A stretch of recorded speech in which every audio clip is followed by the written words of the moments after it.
Hello everyone guys, कैसे हैं आप लोग। उम्मीद करता हूं सब बढ़िया होंगे। सो गाइस, इन्वेस्टर प्राइड के एक ब्रांड न्यू वीडियो में आप लोग का फिर से स्वागत है। और गाइस, क्या आप लोगों का सैलरी फॉल करता है इन बिटवीन 20,000 एंड 40,000? अगर इस क्वेश्चन का आंसर यस है तो गाइस आज के इस वीडियो में आपको बताऊंगा कि 5,000 पर मंथ के हिसाब से वो कौन कौन सा म्यूचुअल फंड होगा जिसमें आपको इन्वेस्ट करना चाहिए एसआईपी के थ्रू। और गाइस, लंबे समय में ये म्यूचुअल फंड पोर्टफोलियो आपके लिए काफी शानदार हो सकता है और काफी अच्छा खासा प्रॉफिट बना के दे सकता है। गाइस, मैं बात कर रहा हूँ 20,000 से लेकर 40,000 वाले इन्वेस्टर का। तो इसका मतलब ये नहीं है कि जिनका सैलरी ज्यादा है वो इन्वेस्ट नहीं कर सकते हैं, वो भी इन्वेस्ट कर सकते हैं और वो भी अच्छा खासा प्रॉफिट यहाँ से बना के निकल सकते हैं अगले 20 से 25 सालों में। तो गाइस, जैसे मैंने आपको बताया कि मैं 4 फंड बताने वाला हूँ और चारों के चारों फंड गाइस बहुत ही ज्यादा अग्रेसिव नेचर का फंड है, यानी कि बहुत ही हाई रिस्क की फंड है। तो अगर आपका रिस्क प्रोफाइल लो है या फिर मॉडरेट है, इन दैट केस आप बिल्कुल भी इस म्यूचुअल फंड पोर्टफोलियो में इन्वेस्ट ना करें। और गाइस, मैं आपको ये भी बताने वाला हूँ कि आपका जो 5,000 पर मंथ का एसआईपी होगा इन चारों फंड में कितना कितना आपको अलोकेट करना है और लंबे समय में कैसे आप इस 5,000 पर मंथ के एसआईपी से बना सकते हैं 5 करोड़ 60 लाख रुपए। तो ये भी मैं बताने वाला हूँ आज के इस वीडियो में। तो गाइस, आज का जो ये वीडियो है बहुत ही ज्यादा इंपॉर्टेंट हो सकता है आप सभी के लिए, तो बने रहिएगा थ्रू द वीडियो गाइस। वहीं गाइस, अगर आप साल 2023 में स्मॉल कैप कैटेगरी के फंड में इन्वेस्ट करना चाहते हैं और आप कंफ्यूज है कि भाई कौन से फंड में जाके इन्वेस्ट करें, तो मैंने इस पे एक प्रॉपर वीडियो बनाया हुआ है किस टाइप की इन्वेस्टमेंट के लिए कौन सा स्मॉल कैप कैटेगरी का फंड अच्छा रहेगा। तो इस वीडियो का लिंक आपको डिस्क्रिप्शन में मिल जाएगा या फिर मिल जाएगा एंड स्क्रीन पे, तो जाके देख लीजिएगा। काफी ज्यादा यूजफुल हो सकता है ये वीडियो आप सभी के लिए। तो चलिए गाइस, स्टार्ट करते हैं आज का video. But guys, video start करने से पहले फटाफट कर दीजिए इस वीडियो को लाइक एंड चैनल अभी तक आपने सब्सक्राइब नहीं किया हुआ है देन प्लीज सब्सक्राइब कीजिए चैनल को एंड साथ के साथ नोटिफिकेशन बेल ऑन करके ऑल पे क्लिक कर लीजिएगा ताकि जब भी इस चैनल पे वीडियो लेके आऊंगा सारी वीडियो का नोटिफिकेशन आपको मिलता रहेगा। और गाइस, बता दूं कि आज के इस वीडियो में हम लोग 4 कैटेगरी के फंड को कवर करने वाले हैं। पहला है आपका फ्लेक्सी कैप कैटेगरी, दूसरा है आपका मिड कैप कैटेगरी, तीसरा है आपका small cap category and last category है आपका सेक्टोरल फंड। तो ये 4 कैटेगरी है जिसको मैं कवर करने वाला हूं। मतलब गाइस, ये बात साफ साफ पता चल रहा है आपको कि यहाँ पे लार्ज कैप कैटेगरी के फंड मैं नहीं कवर करूंगा। तो गाइस, इससे ये साफ साफ पता चलता है कि आज का जो पोर्टफोलियो है इसमें सारे के सारे फंड वैसे फंड है जो कि काफी हाई रिस्क की नेचर का है। तो चलिए गाइस, सबसे पहले बात कर लेते हैं फ्लेक्सी कैप कैटेगरी का और देखते हैं कि यहाँ पे कौन सा फंड है जो कि आपके लिए बेहतरीन हो सकता है लंबे समय में। तो गाइस, सबसे पहले बात करें फ्लेक्सी कैप फंड का, तो यहाँ पे मैं 2 फंड चूज किया हुआ है। पहला है आपका पारंपरिक फ्लेक्सी कैप फंड, दूसरा है आपका PGIM India flexi cap fund. इनका जिन दोनों फंड का जो परफॉर्मेंस है इसको मैं कंपेयर करने वाला हूँ इसकी कैटेगरी एवरेज से।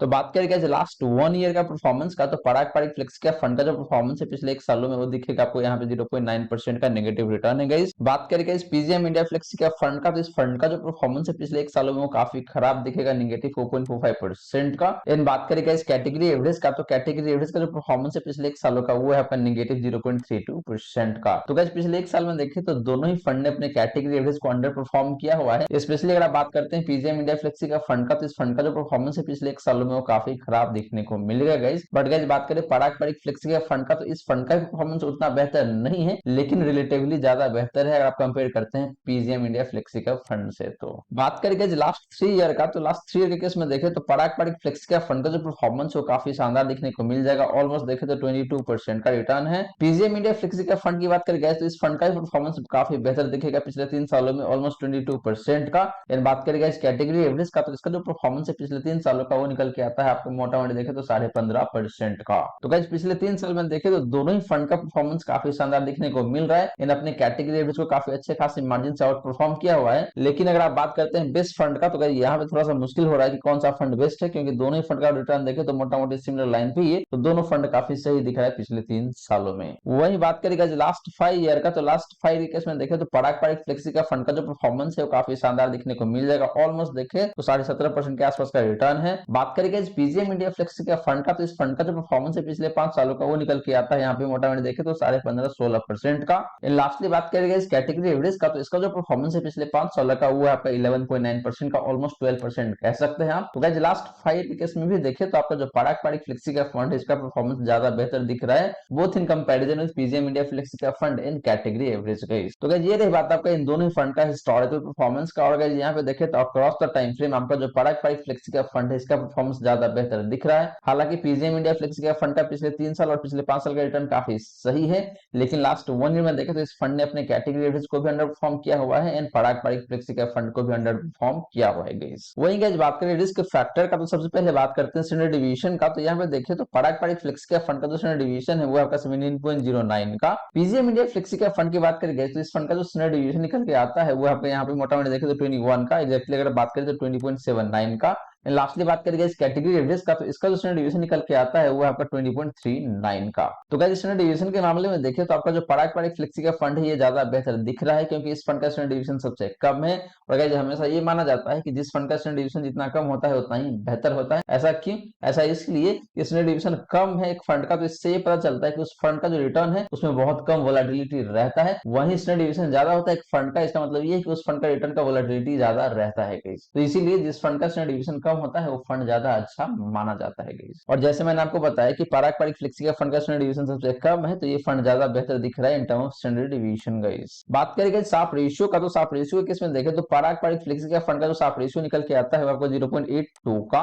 पीजीएम इंडिया फ्लेक्सी के फंड की बात करेंगे तो इस फंड का जो साफ रेशियो है वो आपका 0.68 का। लास्ट बात करेंगे इस कैटेगरी एवरेज का, तो इसका जो साफ रेशियो निकल के आता है वो आपका 0.46 का। तो साफ रेशियो के केस में देखें तो दोनों ही फंड का साफ रेशियो बेहतर है अपने कैटेगरी एवरेज के कंपैरिजन में। स्पेशली अगर आप बात करते हैं पारंपरिक फ्लेक्सी का फंड का, तो इस फंड का साफ रेशियो ज्यादा बेहतर दिख रहा है गाइस। और गाइस आपके नॉलेज के लिए बता दूं कि साफ रेशियो भी जितना ज्यादा होता है उतना ही अच्छा माना जाता है। और ऐसा क्यों? ऐसा इसलिए कि साफ रेशियो बेसिकली ये दिखाता है कि आपका जो फंड है उस फंड का रिस्क एडजस्टेड रिटर्न कितना बेहतर है। तो ये नंबर जितना ज्यादा होता है उतना ही अच्छा माना जाता है गाइस। और इसीलिए यहाँ पे देखेंगे आप तो पारंपरिक फ्लेक्सी का फंड का साफ रेशियो बेहतर है, तो ये फंड ज्यादा बेहतर दिख रहा है इन केस ऑफ साफ रेशियो गाइस। लास्टली गाइस बात करें अल्फा का, तो अल्फा के केस में देखें तो पारंपरिक फ्लेक्सी का फंड का जो अल्फा है वो ऑलमोस्ट 7% का है। पीजीएम इंडिया फ्लेक्सी के फंड की बात करेंगे तो इस फंड का जो अल्फा निकल के आता है वो आपका 4.02% का। लास्टली बात करेंगे इस कैटेगरी एवरेज का, तो कैटेगरी एवरेज का जो अल्फा निकल के आता है वो आपका 0.11% का। तो गाइस अल्फा के केस में भी देखें तो दोनों ही फंड का अल्फा काफी बेहतर है अगर आप कंपेयर करते हैं इसके कैटेगरी एवरेज से। बट गाइस बात करें सबसे best fund in term of alpha, तो वो निकल के आता है आपका पारंपरिक फ्लेक्सी का फंड, क्योंकि इसका अल्फा सबसे ज्यादा है गाइस। इन गाइस आपके नॉलेज के लिए बता दूं कि अल्फा बेसिकली ये दिखाता है कि आपका जो फंड है अपने बेंचमार्क इंडेक्स के कंपैरिजन में कितना बेहतर परफॉर्म करता है या फिर कितना खराब परफॉर्म करता है। तो एक पर्टिकुलर फंड का अल्फा जितना ज्यादा होता है उतना ही अच्छा माना जाता है। इस केस में हम लोग एग्जांपल ले लेते हैं पारंपरिक फ्लेक्सी का फंड का, तो इस फंड का जो अल्फा है वो होगा 7.04% का। इसका मतलब ये है गाइस कि पारंपरिक फ्लेक्सी का फंड अपने बेंचमार्क इंडेक्स के कंपैरिजन में मोटा-मोटी 7% ज्यादा रिटर्न देता है। तो गाइस ये रही बात आपका डिफरेंट रिस्क रेशियोज का। और गाइस रिस्क रेशियो के केस में भी देखिए तो आपका जो पारंपरिक फ्लेक्सी का फंड इसका रिस्क रेशियो ज्यादा बेहतर दिख रहा है। Not only risk ratios guys, इसका हिस्टोरिकल परफॉर्मेंस भी काफी बेहतर दिखने को मिल रहा है। तो दोनों ही केस में देखें तो आपका जो पारंपरिक फ्लेक्सी का फंड वो ज्यादा बेहतर यहाँ पे दिखने को मिल रहा है। तो गाइस ये तो बात रही आपका फ्लेक्सी कैप फंड का। अब चलिए गाइस बात कर लेते हैं मिड कैप कैटेगरी का।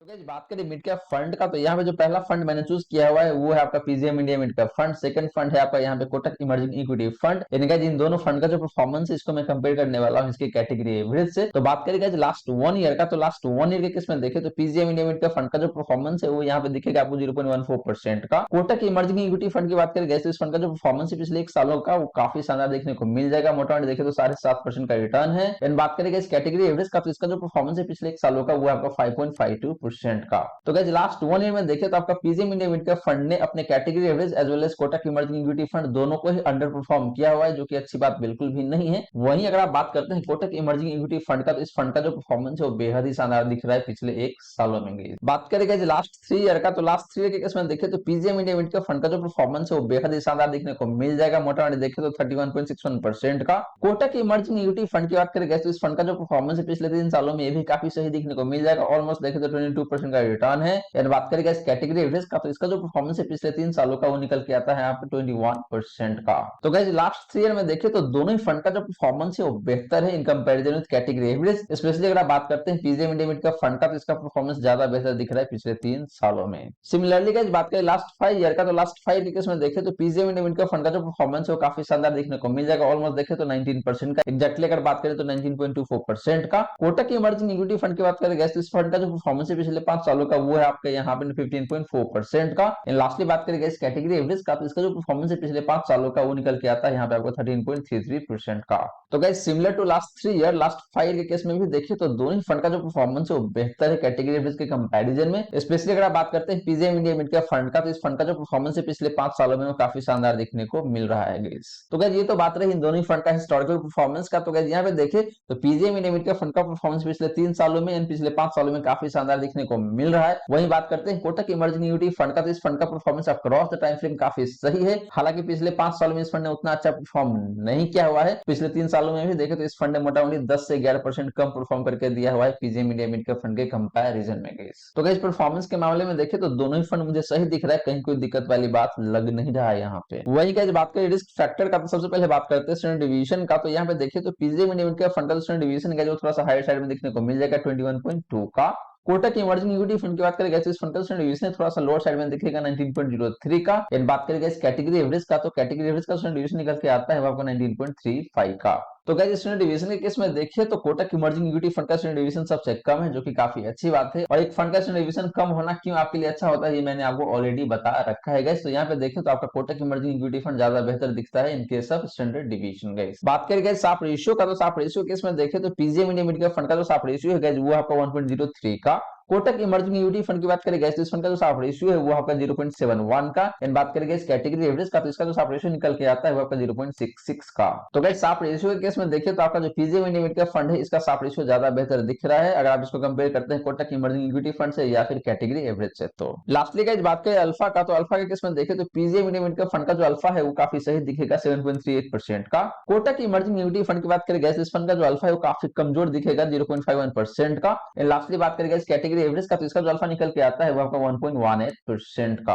तो गाइस अल्फा के केस में देखिए तो कोटक इमर्जिंग इक्विटी फंड का जो अल्फा है काफी कम दिखने को मिल रहा है, जो कि बिल्कुल भी अच्छी बात नहीं है। वहीं अगर आप बात करते हैं PGM India mid cap fund का, तो इस फंड का अल्फा काफी शानदार दिखने को मिल रहा है। तो गाइस ये रही बात आपका रिस्क फैक्टर का या फिर रिस्क रेशियोज का। और गाइस यहाँ पे देखे तो मुझे अक्रॉस द पैरामीटर आपका जो PGM India mid cap fund है वो ज्यादा बेहतर दिख रहा है। हालांकि इस फंड का स्टैंडर्ड डिवीजन थोड़ा सा हायर साइड में जरूर है, तो इस बात को जरूर ध्यान में आपको रखना चाहिए। और वहीं बात करते हैं यहाँ परफॉर्मेंस का, तो परफॉर्मेंस के मामले में रिसेंट पास्ट में हालांकि आपका कोटक इमर्जिंग इक्विटी फंड ने अच्छा परफॉर्म जरूर किया हुआ है, लेकिन बात करते हैं आप लास्ट 3 ईयर का या फिर लास्ट 5 ईयर का, तो इस केस में आपका PGIM India mid cap fund ने ज्यादा बेहतरीन परफॉर्मेंस दिया हुआ है गाइस। तो गाइस ये रही बात आपका मिड कैप फंड का। अब चलिए गाइस बात कर लेते हैं स्मॉल कैप कैटेगरी का। तो गाइस बात करें स्मॉल कैप फंड का, तो यहाँ पे जो पहला फंड मैंने चूज किया हुआ है वो आपका Canara Robeco small cap fund. And second fund है गाइस आपका Quant small cap fund. Guys similar to other category यहाँ पे भी हम लोग कंपेयर करने वाले हैं इन दोनों फंड का परफॉर्मेंस को इसके कैटेगरी एवरेज से। तो सबसे पहले बात करेंगे लास्ट 1 ईयर का परफॉर्मेंस का, तो लास्ट 1 ईयर के केस में देखे तो Canara Robeco small cap fund का जो परफॉर्मेंस है वो आपका 3.92% का, ऑलमोस्ट 4% कह सकते हैं आप। बात करेंगे इस क्वांट स्मॉल कैप फंड का, तो इस फंड का जो परफॉर्मेंस है पिछले 1 सालों का वो आपका 3.29% का। एंड कैटेगरी एवरेज की बात करेंगे तो इसका जो परफॉर्मेंस है पिछले 1 सालों का वो निकल के आता है 4.4% का। तो गाइस लास्ट 1 ईयर में दोनों ही फंड अपने कैटेगरी एवरेज को अंडर परफॉर्म किया हुआ है, जो कि अच्छी बात बिल्कुल भी नहीं है। बात करेंगे लास्ट 3 ईयर का, तो लास्ट 3 के केस में Canara Robeco small cap fund का जो परफॉर्मेंस हो काफी बेहतरीन दिखने को मिल जाएगा यहाँ पे 33.71% का। क्वांट स्मॉल कैप फंड की बात करेंगे तो इस फंड का जो पिछले 3 साल का परफॉर्मेंस हो बेहद ही शानदार देखने को मिल जाएगा, ऑलमोस्ट देखे तो 48.5% का रिटर्न है। एंड बात करेंगे इस कैटेगरी एवरेज का, तो इसका जो परफॉर्मेंस है पिछले 3 सालों का वो है आपका 27.25% का। तो guys unlike to last 1 year last 3 के केस में देखे तो दोनों फंड का जो परफॉर्मेंस है काफी बेहतर है आप कंपेयर करते हैं इसके कैटेगरी एवरेज से। तो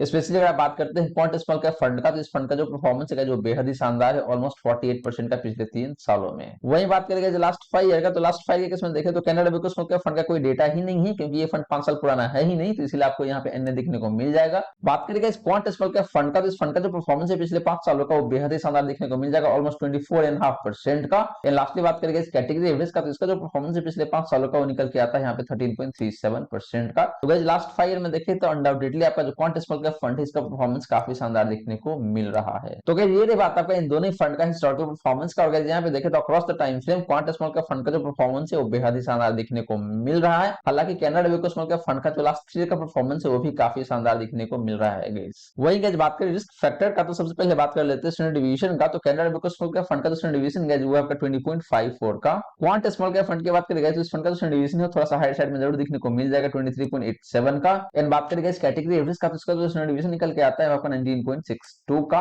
तो गाइस स्टैंडर्ड डिवीजन के मामले में देखें तो दोनों फंड का स्टैंडर्ड डिवीजन हायर साइड में देखने को मिल रहा है अगर आप कंपेयर करते हैं इसके कैटेगरी एवरेज से। तो लेकिन guys Canara Robeco small cap fund का जो स्टैंडर्ड डिवीजन है वो कम है अगर आप कंपेयर करते हैं इसको क्वांट स्मॉल कैप फंड से। इसलिए यहाँ पे देखें तो आपका जो Canara Robeco small cap fund हो जाता है बेहतर दिख रहा है in case of standard division guys. बात करें साप रेशियो का, तो साप रेशियो के केस में देखें तो Canara Robeco small cap fund का जो साप रेशियो निकल के आता है वो आपका 1.13 1.3 का। क्वांट स्मॉल कैप फंड की बात करें इस फंड का जो साफ रेशियो है वो ज्यादा बेहतर दिखने को मिल जाएगा 1.48 का। इन बात करें इस कैटेगरी एवरेज का तो इसका जो साफ रेशियो निकल के आता है वो आपका 0.86 का। तो गाइस साफ रेशियो के केस में देखें तो यहाँ पे दोनों फंड का जो साफ रेशियो है वो ज्यादा बेहतर है कैटेगरी एवरेज के कंपैरिजन में। स्पेशली अगर आप बात करते हैं क्वांट स्मॉल कैप फंड का, इस फंड का साफ रेशियो काफी शानदार दिखने को मिल रहा है गाइस। इनका जैसे मैंने आपको ऑलरेडी बताया है कि फंड का साफ रेशियो जितना ज्यादा होता है उतना ही अच्छा माना जाता है। तो यहाँ पे आपका जो क्वांट स्मॉल कैप फंड इसका साफ रेशियो बेहतर है, तो ये फंड ज्यादा बेहतर दिख रहा है इनके सब साफ रेशियो गाइस। लास्टली गाइस बात करें अल्फा का, तो अल्फा के केस में देखें तो कैनरा बिको स्मॉल कैप फंड का जो अल्फा है वो काफी सही दिखने को मिल जाएगा 9.17% का। क्वांट स्मॉल कैप फंड की बात करें गाइस, इस फंड का जो अल्फा है वो बेहद ही शानदार देखने को मिल जाएगा 20.16% का। वहीं बात करें गाइस कैटेगरी एवरेज का, तो इसका जो अल्फा है वो आपका 5.39% का। तो गाइस अल्फा के केस में देखें तो दोनों ही फंड का जो अल्फा है वो काफी शानदार दिखने को मिल रहा है इन comparison with category average. Specially अगर आप बात करते हैं क्वांट स्मॉल कैप फंड का, तो इसका जो अल्फा है जो बेहद ही शानदार दिखने को मिलता है 20.16% का। तो गाइस ये रही बात आपका स्मॉल कैप फंड्स का। और गाइस यहाँ पे देखें तो अक्रॉस द टाइम फ्रेम जो रिटर्न के मामले में सबसे बेस्ट फंड है वो आपका क्वांट स्मॉल कैप फंड। हालांकि लास्ट 1 ईयर में इस फंड ने उतना अच्छा परफॉर्म नहीं किया हुआ है। वहीं अगर आप बात करते हैं रिस्क फैक्टर का, तो इस केस में देखें तो आपका जो क्वांट स्मॉल कैप फंड है ज्यादा बेहतर मुझे दिखता है। हालांकि इस फंड का स्टैंडर्ड डिवीजन थोड़ा सा हाइट साइड में है, जिसका मतलब ये है कि इस फंड का जो रिटर्न हो ज्यादा वोलेटाइल रहता है, तो इस बात को जरूर ध्यान में आपको रखना चाहिए। लेकिन इसके अलावा अगर आप बात करते हैं साफ रेशियो का या फिर अल्फा का, तो दोनों ही केस में आपका जो क्वांट स्मॉल कैप फंड है ये ज्यादा बेहतर दिख रहा है गाइस। अब चलिए गाइस बात कर लेते हैं सेक्टोरल फंड का और देखते हैं कि वहां पे कौन सा दो फंड है और दोनों में से कौन सा एक फंड है जो कि आपके लिए बेहतरीन हो सकता है। तो गाइस बात करें सेक्टोरल फंड का, तो यहाँ पे मैंने दो फंड चूज किया हुआ है आपके लिए। पहला है आपका क्वांट इंफ्रा फंड एंड दूसरा है आपका आईसीआईसी प्रूडेंशियल टेक्नोलॉजी फंड। और गाइस अगेन मैं कंपेयर करने वाला हूं इन दोनों फंड को इसके कैटेगरी एवरेज से। तो गाइस बात करें लास्ट 1 ईयर का, तो लास्ट 1 ईयर के केस में देखें तो क्वांट इंफ्रा फंड का जो परफॉर्मेंस है वो उतना बेहतर नहीं दिखेगा, वो है आपका 1.17% का। बात करें guys ICICI Prudential tech fund का, तो इस फंड का जो परफॉर्मेंस है पिछले एक सालों में वो बेहद ही खराब दिखने को मिलेगा, नेगेटिव 10.35% का। एंड बात करें गाइस कैटेगरी एवरेज का, तो इसका जो परफॉर्मेंस है पिछले एक सालों का वो है आपको 2.78% का, जो कि पॉजिटिव रिटर्न है गाइस। तो गाइस बात करें लास्ट 1 ईयर का, तो लास्ट 1 ईयर के केस में देखें तो दोनों ही फंड का जो परफॉर्मेंस है वो बेहद ही खराब है और अपने कैटेगरी एवरेज को भी अंडर परफॉर्म किया हुआ है। हालांकि गाइस आपका जो क्वांट इंफ्रा फंड है इसका रिटर्न पॉजिटिव जरूर है पिछले एक सालों में, लेकिन आपको आईसीआईसी प्रूडेंशियल टेक्नोलॉजी फंड है इसका रिटर्न काफी खराब है गाइस पिछले एक सालों में, नेगेटिव 10.35% का। बात करें गाइस लास्ट 3 ईयर का, तो लास्ट 3 के केस में देखें तो क्वांट इंफ्रा फंड का जो परफॉर्मेंस है बेहद ही शानदार देखने को मिल जाएगा। ऑलमोस्ट देखें तो 37-38% का रिटर्न है। आईसीआईसी प्रूडेंशियल टेक फंड की बात करें तो इस फंड का भी परफॉर्मेंस काफी शानदार देखने को मिल जाएगा 33.59% का। एंड बात करें इस कैटेगरी एवरेज का, तो इसका जो परफॉर्मेंस है पिछले 3 सालों का वो निकल के आता है आपका 17.19% का। तो guys unlike to last 1 year, last 3 के केस में देखें तो इन दोनों फंड का जो परफॉर्मेंस है वो बेहद ही शानदार है और अपने कैटेगरी एवरेज को काफी अच्छे खासे मार्जिन से आउट परफॉर्म किया हुआ है, जो कि काफी अच्छी बात है। स्पेशली अगर आप बात करते हैं क्वांट इंफ्रा फंड का, इस फंड का परफॉर्मेंस बेहद ही शानदार देखने को मिल रहा है पिछले 3 सालों में। हालांकि आपका जो आईसीआईसी प्रूडेंशियल टेक फंड है इसका भी रिटर्न काफी शानदार है पिछले 3 सालों में गाइस 33.59% का। वहीं बात करेंगे जो लास्ट 5 ईयर का, तो लास्ट 5 ईयर के केस में देखें तो क्वांट इंफ्रा फंड का जो परफॉर्मेंस है वो काफी सही देखने को मिल जाएगा यहाँ पे 20.01% का। आईसीआईसी प्रूडेंशियल टेक्नोलॉजी फंड की बात करेंगे तो इस फंड का जो परफॉर्मेंस है पिछले 5 सालों का वो भी काफी शानदार देखने को मिल जाएगा 23.9% का। एंड बात करेंगे इस कैटेगरी एवरेज का, तो इसका जो परफॉर्मेंस है पिछले 5 सालों का वो निकल के आता है यहाँ पे आपका 11.43% का। तो guys similar to last 3 year, last 5 के केस में भी देखिए तो दोनों ही फंड का जो परफॉर्मेंस है वो बेहद ही शानदार है अगर आप कंपेयर करते हैं इसकी कैटेगरी एवरेज से। तो स्पेशली अगर आप बात करते हैं आईसीआईसी प्रूडेंशियल टेक्नोलॉजी फंड का, तो इस फंड का रिटर्न काफी शानदार है पिछले 5 सालों में गाइस ऑलमोस्ट 24% का रिटर्न है। तो गाइस ये रही बात आपका इन दोनों फंड का हिस्टोरिकल परफॉर्मेंस का। और गाइस यहाँ पे देखे तो दोनों फंड का रिटर्न काफी मिक्स सा है। पिछले एक साल में देखे तो आपको जो आईसीआईसी प्रू टेक फंड है इस फंड का रिटर्न बेहद ही खराब दिखने को मिल रहा है। वहीं बात करते हैं क्वांट इंफ्रा फंड का, इस फंड का जो रिटर्न है अक्रॉस द टाइम फ्रेम वो काफी शानदार दिखने को मिल रहा है। सिमिलरली गाइस बात करें रिस्क फैक्टर का, तो सबसे पहले बात करते हैं स्टैंडर्ड डिवीजन का। तो यहाँ पे देखे तो क्वांट इंफ्रा फंड का जो स्टैंडर्ड डिवीजन है जो काफी हायर साइड में देखने को मिल जाएगा 24.69 का। आईसीआईसी प्रू टेक फंड की बात करें इस फंड का जो स्टैंडर्ड डिवीजन है ये भी हायर साइड में ही देखने को मिल जाएगा 23.73 का। इन बात करें इस कैटेगरी एवरेज का, तो इसका जो स्टैंडर्ड डिवीजन निकल के आता है वो आपका 19.24% का। तो गाइस स्टैंडर्ड डिवीजन के मामले में देखें तो दोनों फंड का स्टैंडर्ड डिवीजन ज्यादा है अपने कैटेगरी एवरेज के कंपैरिजन में। लेकिन अगर आप बात करते हैं दोनों में से बेस्ट फंड कौन सा है स्टैंडर्ड डिवीजन के मामले में, तो वो निकल के आता है आपका आईसीआईसी प्रूडेंशियल टेक्नोलॉजी फंड, क्योंकि इस फंड का स्टैंडर्ड डिवीजन कम है क्वांट इंफ्रा फंड के कंपैरिजन में।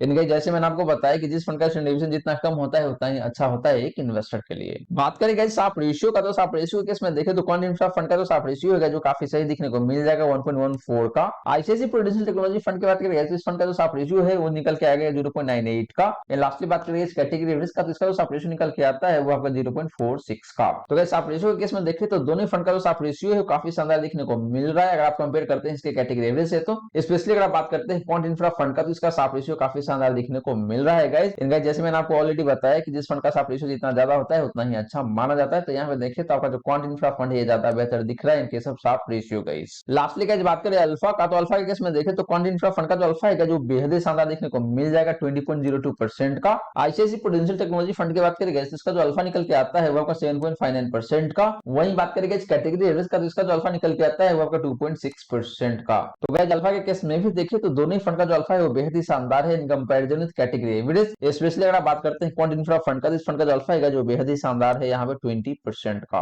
तो गाइस ये रही बात आपका सेक्टोरल फंड का। और गाइस यहाँ पे देखिए तो रिटर्न के मामले में, परफॉर्मेंस के मामले में दोनों ही फंड काफी सही है। हालांकि पिछले एक साल में आपका जो आईसीआईसी प्रूडेंशियल टेक्नोलॉजी फंड है वो काफी खराब परफॉर्मेंस दिया हुआ है। ऐसा इसलिए गाइस कि जो टेक्नोलॉजी सेक्टर के जितने भी स्टॉक्स है मार्केट में वो काफी गिरावट आया हुआ है वहां पे, and because of that IT sector के जितने भी फंड है उसने काफी खराब रिटर्न दिया हुआ है पिछले एक सालों में। इसके विपरीत आपका जो क्वांट इंफ्रा फंड है इसने पॉजिटिव रिटर्न दिया हुआ है, हालांकि कैटेगरी रिस्क के कंपैरिजन में कम है जरूर गाइस। बट गाइस बात करते हैं लास्ट 3 ईयर का या फिर लास्ट 5 ईयर का, तो दोनों फंड का जो परफॉर्मेंस है वो बेहद ही शानदार देखने को मिल जाता है, कहीं कोई दिक्कत वाली बात नहीं है। तो ये डिपेंड करता है आपके इंटरेस्ट के ऊपर कि आप कौन से सेक्टर के फंड में जाना चाहते हैं। तो अगर आपको लगता है कि भाई आपको टेक्नोलॉजी सेक्टर के फंड में इन्वेस्ट करना चाहिए, इन दैट केस आप डेफिनेटली जा सकते हैं आईसीआईसी प्रूडेंशियल टेक्नोलॉजी फंड के साथ। अगर आपको लगता है कि भाई इंडिया में इंफ्रा सेक्टर काफी ग्रो करने वाली है, इन दैट केस आप डेफिनेटली जा सकते हैं क्वांट इंफ्रा फंड के साथ गाइस। लेकिन अगर आप बात करते हैं रिस्क फैक्टर का, तो यहाँ पे आपका जो क्वांट इंफ्रा फंड है ज्यादा बेहतर दिखता है। हालांकि इस फंड का डिवीजन थोड़ा सा हाइड साइड में जरूर है, तो इस बात को जरूर ध्यान में आपको रखना चाहिए गाइस। अब चलिए गाइस बात कर लेते हैं कि आपका जो ओवरऑल पोर्टफोलियो कैसा दिखना चाहिए, आपके पोर्टफोलियो में कौन कौन सा फंड होना चाहिए और कौन कौन से फंड में कितना कितना पैसा आपको एलोकेट करना चाहिए। जैसे गाइस मैंने आपको बताया कि आपका जो एसआईपी का अमाउंट है वो 5000 पर मंथ का है, और उस 5000 को आपको कैसे कैसे एलोकेट करना है चारों फंड में, तो उसके बारे में बात कर लेते हैं। तो गाइस बात करें फाइनल पोर्टफोलियो का, तो पहला कैटेगरी जो हमने डिस्कस किया था वो था आपका फ्लेक्सी कैप कैटेगरी, और वहां से जो फंड मैंने चूज किया हुआ है वो आपका पारंपरिक फ्लेक्सी कैप फंड। और गाइस आपको यहाँ पे पैसे कितना इन्वेस्ट करना है, तो वो आपका 1500 पर मंथ का।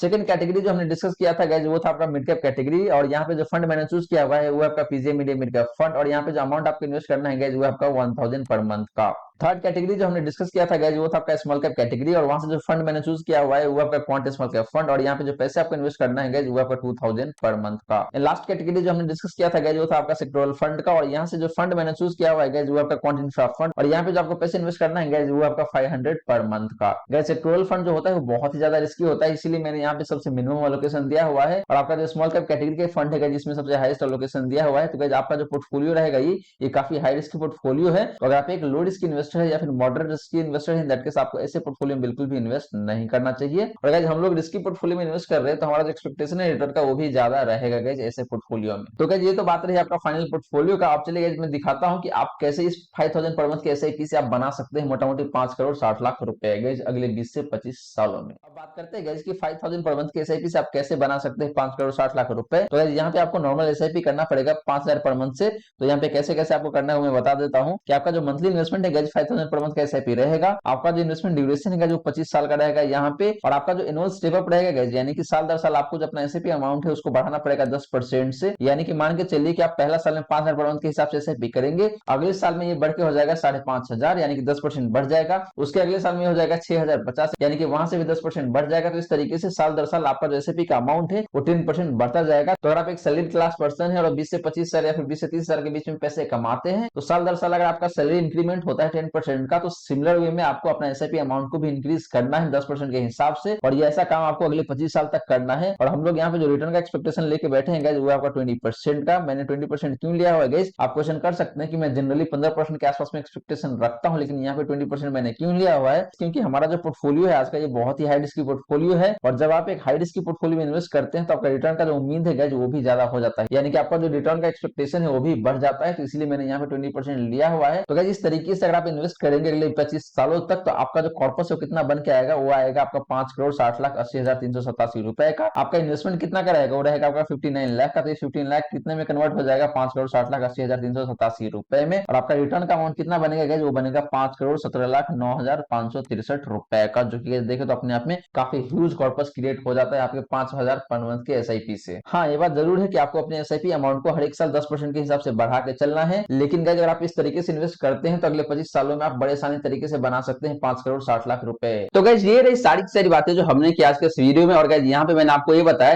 कि कौन कौन सा फंड है जिसमें आपको इन्वेस्ट करना चाहिए। तो पहला है आपका फ्लेक्सी कैप कैटेगरी से पारंपरिक फ्लेक्सी कैप फंड, दूसरा है आपका मिड कैप कैटेगरी से PGA media mid cap fund, तीसरा है गाइस आपका स्मॉल कैप कैटेगरी से quant small cap fund, and fourth fund है गाइस आपका क्वांट इंफ्रा फंड। तो गाइस ये 4 फंड है, इन चारों फंड में जाके आपको इन्वेस्ट करना है और कैसे कैसे इन्वेस्ट करना है, कितना कितना अमाउंट अलोकेट करना है, ये ऑलरेडी मैंने आपको बता रखा है। और गाइस इसके साथ साथ मैंने आपको ये भी बताया कि ये 5,000 पर मंथ के एसआईपी आप कैसे अगले 25 सालों में 5 करोड़ 60 लाख रुपए बना सकते हैं। तो गाइस आशा करता हूं जितनी भी बातें मैंने बताने की कोशिश किया है सारी बातें आपको समझ में आ गया होगा। मन में अगर कोई डाउट है, क्वेश्चन है तो फटाफट कमेंट सेक्शन में पूछ लीजिए, आपके क्वेश्चन का रिप्लाई मैं कर दूंगा। वहीं गाइस अगर आप चाहते हैं कि मैं आपका म्यूचुअल फंड पोर्टफोलियो को रिव्यू करूं तो आप अपना mutual fund portfolio comment section में मेंशन कर सकते हैं। इन गाइस वीडियो अच्छी लगी हो तो वीडियो को लाइक जरूर करिए, इन वीडियो को शेयर कर दें अपने फ्रेंड फैमिली सर्कल में ताकि बाकी लोगों को भी इस वीडियो का फायदा हो सके। इन गाइस आपने चैनल को अभी तक सब्सक्राइब नहीं किया हुआ है देन प्लीज सब्सक्राइब कीजिए चैनल को, साथ के साथ नोटिफिकेशन बेल ऑन करके ऑल पे क्लिक कर लीजिएगा ताकि जब भी इस चैनल पे वीडियो लेके आऊंगा सारे वीडियो का नोटिफिकेशन आपको मिलता रहेगा। So guys thank you so much for watching this video, मिलते हैं अगले वीडियो में। जय हिंद जय भारत।